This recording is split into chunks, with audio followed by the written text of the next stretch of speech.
Hello दोस्तों, I hope you are doing well. I am Ravi. Welcome to my YouTube channel learning sessions with RV. आज के session में हम लोग discuss करने वाले हैं बीकॉम सेमेस्टर 5 का सब्जेक्ट बिजनेस इकोनॉमिक्स का डिटेल सिलेबस के बारे में। तो चलिए स्टार्ट करते हैं आज का सेशन। बिजनेस इकोनॉमिक्स आप देखोगे इसका सिलेबस तो आपको जो अपने 11th-12th में इकोनॉमिक्स पढ़ी है मोस्ट प्रोबेबली लगभग सारा सिलेबस सेम है। ठीक है, तो आपको जो आपकी 11th-12th में अपने माइक्रो और मैक्रो इकोनॉमिक्स पढ़ी थी बस आपको वो रिवाइज करनी है। आपका 60-70% सिलेबस तो वहीं से कवर हो जाएगा। ठीक है, आप सिर्फ अपने 11th-12th की इकोनॉमिक्स पढ़ के ही इस एग्जाम को पास कर सकते हैं। चलिए अगर मैं आपको सिलेबस गो थ्रू करा देता हूँ। यूनिट 1 में क्या है, इंट्रोडक्शन टू बिजनेस इकोनॉमिक्स। बस इन्होंने बिजनेस नाम आगे ऐड कर दिया, बाकी सिलेबस वही है कि nature and scope of business economics, economics का क्या था उसमें नाम बिजनेस इकोनॉमिक्स ऐड कर दिया। ठीक है, डिमांड सप्लाई, ठीक है, ये टर्म थोड़ा बस ऐड किया बिजनेस इकोनॉमिक्स, बाकी डिमांड सप्लाई पढ़ चुके हो 11th-12th में already. Meaning, law of demand, individual demand, market demand, movement shift in demand curve, ठीक है, market equilibrium, elasticity of demand, price, income, gross elasticity, सब आप 11th-12th में पढ़ चुके हो ऑलरेडी। ठीक है, elasticity of supply, supply concept, measurement, percentage method, elasticity of demand का भी हमने परसेंटेज मेथड देखा हुआ है 11th-12th के अंदर। तो मोस्ट बस ये बिजनेस इकोनॉमिक्स एक टर्म नहीं डाल दिया, बाकी सब आपका 11th-12th वाला सिलेबस है यहाँ पे। कंज्यूमर बिहेवियर आप ऑलरेडी पढ़ चुके हो। कार्डिनल ऑर्डिनल यूटिलिटी जो एमयू टीयू वो सब आपने पढ़ा होगा। Utility, marginal utility, total utility, ठीक है, इंडिफरेंस कर्व, फीचर्स 6 नंबर का आता था एग्जाम में।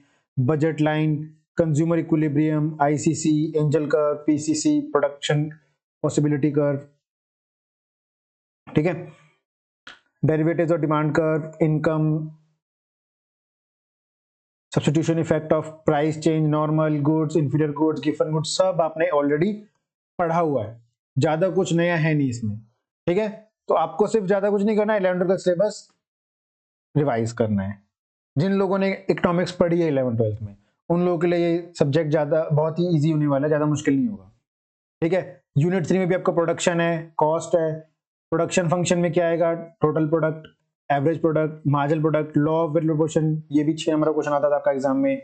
Isoquants, properties, optimal combination of resources, expansion path, return to scale, cost का टॉपिक। ठीक है, ये प्रोडक्शन था, यहाँ पे कॉस्ट आ गया।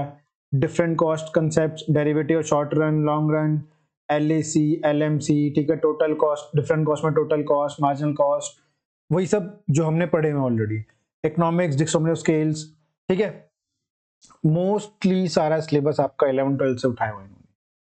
ठीक है, मार्केट स्ट्रक्चर बच्चों को ये रटे होते थे, perfect competition, monopoly, monopolistic competition, oligopoly, ठीक है, सब इकोनॉमिक्स का टॉपिक्स उठाए हुए इन्होंने।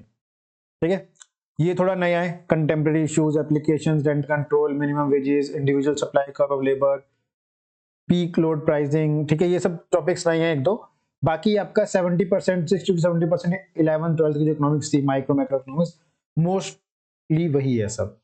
ठीक है, जिन बच्चों को वो सब आती है उनके लिए बहुत अच्छी सब्जेक्ट है।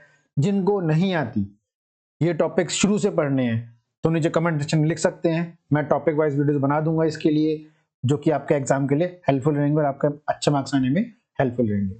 ठीक है, डीयू आपको ये सब्जेक्ट क्यों पढ़ाना चाहता है?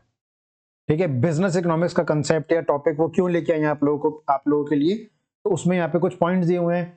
Examine the nature and scope of business economics, आप लोगों को पता लगे बिजनेस इकोनॉमिक्स क्या होती है। आप लोगों ने जो 11th-12th में पढ़ा था इकोनॉमिक्स पढ़ा था, उसको इन्होंने बिजनेस के साथ ऐड करके आपको एक नई टर्म दी है, ताकि आप इकोनॉमिक्स को बिजनेस की टर्म से समझ सको। ठीक है, analysis how consumers try to maximise their satisfaction by spending on different goods, आप ये समझ सको कि कंज्यूमर कैसे अपना जो सेटिस्फैक्शन लेवल है उसको मैक्सिमाइज कर सकता है या करना चाहता है। ठीक है, डिफरेंट गुड्स में कंपेयर करके, कंपैरिजन करके। ठीक है, वो यूटिलिटी वाला कंसेप्ट है, कॉस्ट कंसेप्ट है, प्रोडक्शन कंसेप्ट है, तो वो सब चीजें हम लोग यहाँ पे पढ़ेंगे डिटेल में सब्जेक्ट में। ठीक है, evolution, the relationship between inputs use in production, the results, output and cost, ये प्रोड्यूसर पॉइंट ऑफ व्यू से हो गया कि आपको इनपुट का जो प्रोडक्शन कॉस्ट है उसके बीच में रिलेशनशिप कैसे निकालना है। ठीक है, जो आउटपुट निकलता है, जो कॉस्ट का कंसेप्ट है। ठीक, ये सब चीज ऊपर वाले टॉपिक जो थे कंज्यूमर पॉइंट ऑफ व्यू से थे, ये यहाँ पे देखो ना, यहाँ पे है जो ये वाला एक यूनिट है वो कंज्यूमर बिहेवियर के ऊपर है, जो थर्ड यूनिट है वो कॉस्ट और प्रोडक्शन, ये अपना प्रोड्यूसर पॉइंट ऑफ व्यू से है। ठीक है, फोर्थ पॉइंट क्या है, analyse and interpret various facts of the pricing under the different market situations. जो ये हमने अलग मार्केट्स हैं, perfect competition, monopoly, monopolistic competition, oligopoly, तो ये सब के बारे में पढ़ेंगे, मार्केट सिचुएशन के बारे में पढ़ाना आपको, उनकी प्राइसिंग स्ट्रेटेजी कैसी होती है, उनके फैक्ट्स क्या क्या रहते हैं, उनके बारे में क्या क्या चीजें जो आपको पता होनी चाहिए, कौन सा मार्केट कैसे बिहेव करता है, क्यों करता है, क्या क्या कंडीशंस होती हैं। ठीक है, और लास्ट में डिस्कस करना है कंटेम्प्रेरी इश्यूज जो कि माइक्रो इकोनॉमिक्स में एप्लीकेबल होती है, जो वो फेस करते हैं।